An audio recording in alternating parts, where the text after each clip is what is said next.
என்ன கிளாரிபிகேஷன் மாண்புமிகு முனைவர் சௌமியா அன்புமணி அவர்கள் கிளாரிபிகேஷன்.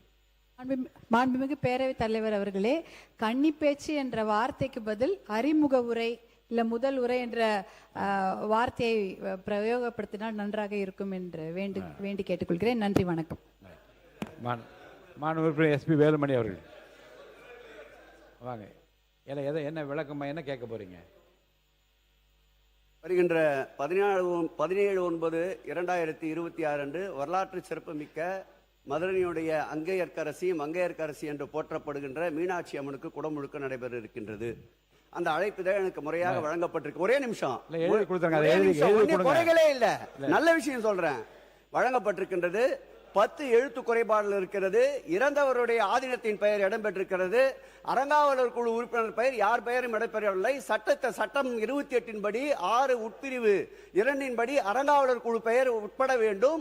அந்த அழைப்பதிலே யார் பெயரும் இடம்பெறவில்லை என்பதை அவையின் கவனத்திற்கு கொண்டு வருகிறேன். மாண்பு உறுப்பினர் எஸ்பி வேலுமணி அவர்கள், மாண்பு உறுப்பினர் லதா அவர்கள், கிளாரிபிகேஷன் தான் கேளுங்க. அவரை மாதிரி ஒரு சப்ஜெக்ட் வரும்போது வேற சப்ஜெக்ட்டுக்கு போவாதீங்க. இல்ல மாண்புமிகு பேரவைத் தலைவர்களே, இங்க என்னன்னா சட்டமன்ற உறுப்பினர்கள் அமைச்சர் பெருமக்கள் என்ன சொல்றாங்கன்னா கன்னி பேச்சு அப்படின்றாங்க.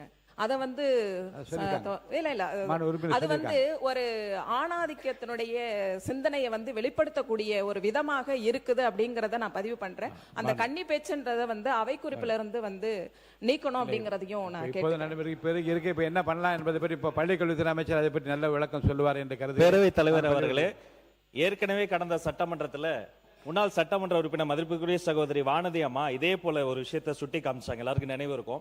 அப்போது அன்று இருந்த பேரவைத் தலைவர் கூட அதை வந்து கன்சிடர் பண்றதா சொன்னாங்க. இது வந்து ஒரு நல்ல ஆலோசனை தான் சௌமியா அம்மா சொன்னது. அது கன்னி பேச்சுன்னு சொல்லுகிற பொழுது பெண்ணுக்கு பல பருவங்கள் உண்டு, பேதை வடந்தைன்னு பல பருவங்கள் உண்டு. இது ஒரு மரபாக இருந்தது. இதை போன்ற விஷயங்களுக்கு பெண்களுக்கு பெண்ணிய சுதந்திரத்துக்கு குரல் கொடுக்கக்கூடிய வெற்றி தலைவரினுடைய ஆட்சியில் அதை நீங்க கன்சிடர் செய்து அறிமுக உரையினே சொல்வதற்கான ஏற்பாடு செய்யப்படி வழிபடுகிறேன். மாண்பு உறுப்பினர் எஸ்பி வேலுமணி அவர்கள்.